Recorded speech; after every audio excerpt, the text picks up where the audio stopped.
G'day there as well. Now they get this all painted. I have got some paint that will match this too. Give it a light clean first and paint it beige. It's quite a nice little machine. I quite like how it's worked out. I think I've got a generically, well, good branded, but has no marking on the front. DVD, CD DVD burner on.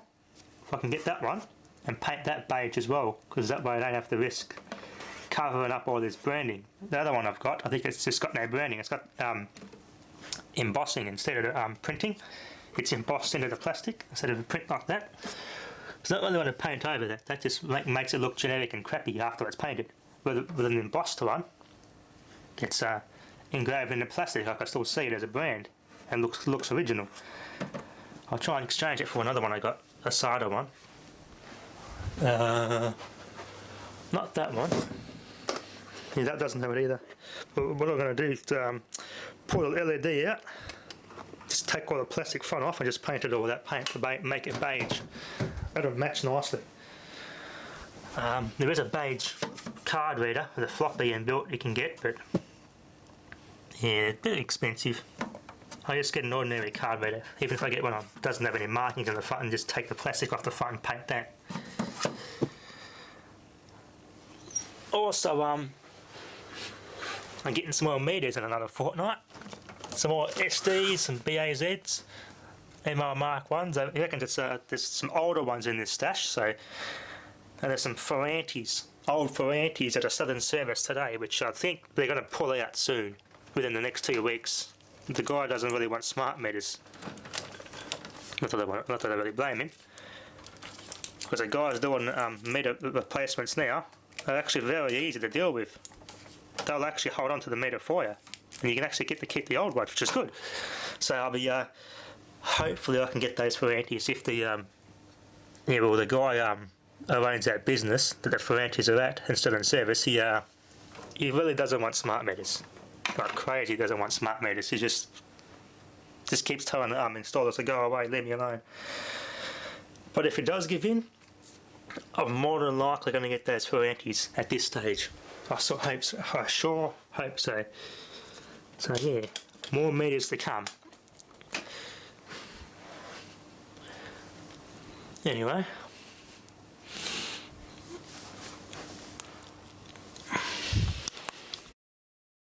Hey Whiskers, what's up cat? Yeah, good cat. Okay, if it was fun, I got around to testing this TV I got from a while ago. Never got around to testing it. I just put it in storage and just forgot about it. Got a bit dusted. It's been put up right up against the wall, very hard, and it smashed the bloody extension off the vertical hold pop. That's replaceable. They just clip into the chassis. There's like a little plastic screwdriver blade that goes in the pot. I'll forget into that. It's not a big deal. I'll pull it back off and do some dusting. Oh shit. Lucky that's a sealed meter. Bloody rain poured through here, the wind. Bugger. Whoa. I got this meter out so I can do a VFD thing on it. Roll it up for the VFD and see if I can get it to spin faster on different frequencies. That'll be my test meter when I get the other meter we can score in a fortnight's time. That's going to be my test meter. A check meter. Alright, let's get back at this TV off. Do some dusting. I haven't dusted it, nothing, so it's going to be pretty dirty in there. A bit more of the typical TV, this one. The later model, this one. Japanese made Matsushita tube, made in Japan. But it doesn't have the good old Matsushita speaker, just a generic, the ordinary type of speaker.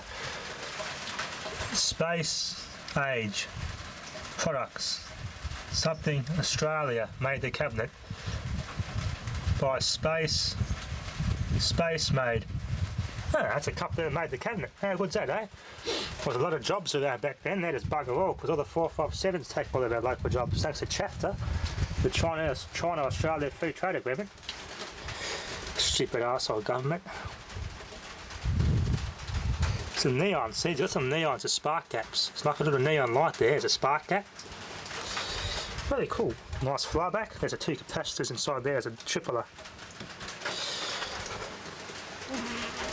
The focus is external. There's a driver transistor, the old TO 220 package. Transistor outline 3, I think it is. Nice filter capacitor, 450 volt, 180 microfarad. AC dummy lug, negative, 70 degrees Celsius. Japanese quality. Nice transformer. Instead of having a switch mode power supply, so there's too much to go wrong, just a little linear power supply. There's a tuner, and the pots on these things are bloody seized. These ones are okay. They're the slide ones. These slide ones are seized. They won't move. And the volume, these pots here are dirty. Very typical of a Matsushita, Panasonic. Dirty pots. Let's give this thing a good clean. An inline gun, obviously. Delta guns are so the earlier ones. The tuner used to be in here. This is a later model, so the tuner is up here. The later models would have a different tuner to go here. The more solid state ones didn't have this. This is a later model board by the looks of it. They changed the board layout, but they used it before they changed it, like in the production line. Date code, I think it's, oh, that's it, 80? I reckon 1982, 83, I reckon. Let's see, try and find a date code somewhere. You're probably 1983, 1984. Doesn't look, yeah, I think so. Just about a build quality, you don't have that classic speaker anymore. So it'd be definitely 1983 or something. But not all TVs were the same. Like they didn't know what they did. Some did have, have the good speaker and everything in them. It just depended on the model. Anyway, let's get this thing cleaned up and get the pots all moving and cleaned and get a signal into it. We'll see how good the picture is. I know it works really well. The bloody rain, cold. Okay, viewers, well, I look carefully. I've got a dried out electrolytic here. 250 volt, 1 microfarad capacitor's dried out. Matsushita Panasonic capacitor. 250 volt 1 microfarad, and most likely a CFL, the only source of one of those high voltage that value capacitor. CFLs are good for that, capacitors values like that, but CFLs have the crappiest brands in them. That's the only drawback. So this thing here can clip off. You can clip this off here. That clips off and pulls out of the pot. You can replace that. I have got ones or a couple somewhere in my stash. I did keep some off a scrapped Panasonic Matsushita TV board. Back in my work, doing repair at the work experience at a local TV repair shop. I think I've still got them. I can't remember that. So not a big issue. I just stick an RF can tool in there and just adjust the helical with that if I have to. I'm going to stick that label back there on the wood. That blew off. So you've got 2 fuses on both active and neutral for the transformer. Quite good. There we go. Nice and clean. Time to give those a bit of a spray with some contact clean on the pots, and the slide pots a bit of free up. We'll see how we go. Alright. Let's turn it on. Everything's ready to go. Let's see here. Oh, it's already virtually tuned in. It is too. Look at that.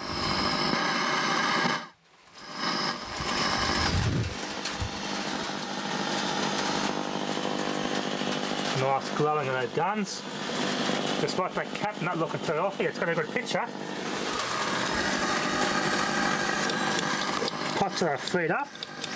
Nice and smooth after the clean.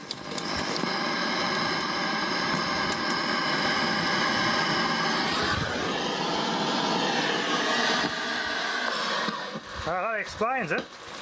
I don't bloody tie. Let me fix that.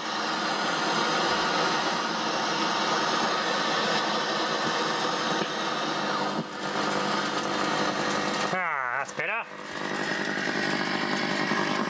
My green tuning line.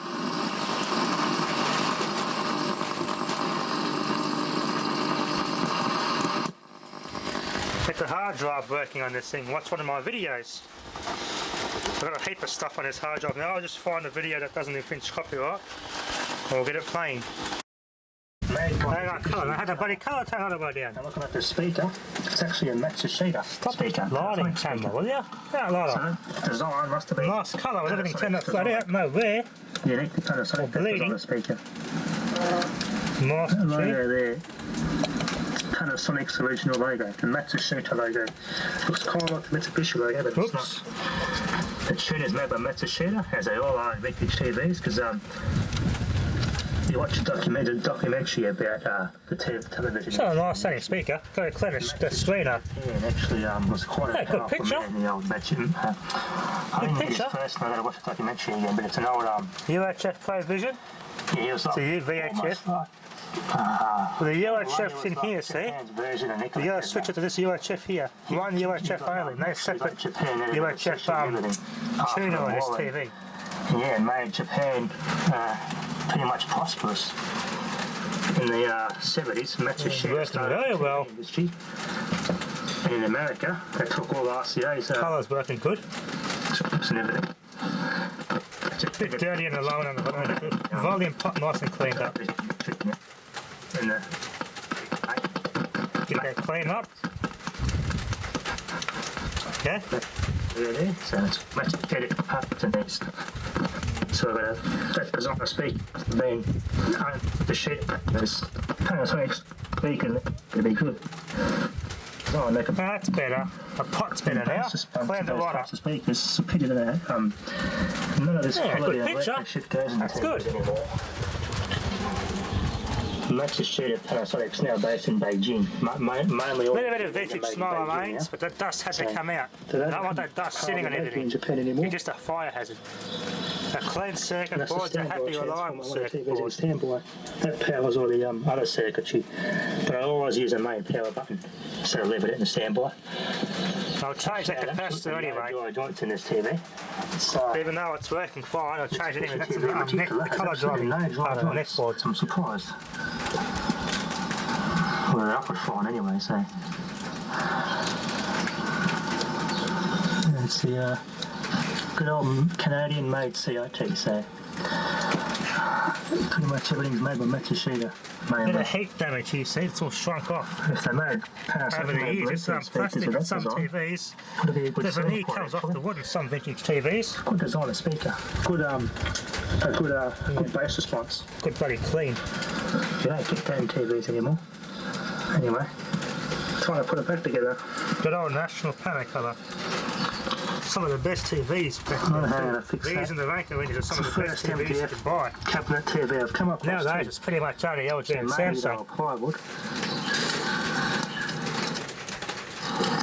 And the majority of them are particle board, but this is the case I've come across. Damn. I've actually got the label again, put everything away. It's a bit of a clean. It's sorting out something and just jumping the pot all together. Dust. That'll stay up there. Volume all the way down. I'll make some more room in the container. I'll put this in there and I'll actually put the black and white TV in there. It's a good picture. Because you can't stay here for too long. It's getting too dirty and too much mice. Get a bit of a clean up, get the dust in the front, polish it up. Keep it out of the bloody dust and the mice as much put as it back in possible. storage and cover it, protect it. This side's not so bad, but bloody moisture. Damn it. Yeah, be careful sticking your head behind the CRT. Bit of X-ray warning. Then I'm lucky I was there at the right time, I tell you. Well, this can't get enough of the vintage smell. A cold night, it didn't even rain either. It's already done that from the frost. Bit of frost, what it calls that. The lawn would have been wet from the frost. Power off. Oh, I want to get a slow-mo on that. Once you get into the F-leds, Cool. better fix that. Gotta get that on slow-mo. I've got a decimal slow-mo CRT shotguns and start-ups of these other TVs I've got now. Straighten that out with the pliers and round that all down. Nice, good picture. Bit of wood Filling there. the screen up good. Just No vertical holes up issues. Because back at the front of that, it'll be That big Delta gun, National Panasonic I got, that's got barely a picture lining up on the trim. That's to do with a horizontal circuit. It's still going to work in that one yet. Very good goer. I think a good workshop. Just needs a good polish and that's it. Anyway. That'll be enough for now. Thanks for watching. End of the video. Sharp, that's sharp as consider vertical lines scanning up on the screen. Very good. Anyway, viewers, that'll be enough for now. Thanks for watching.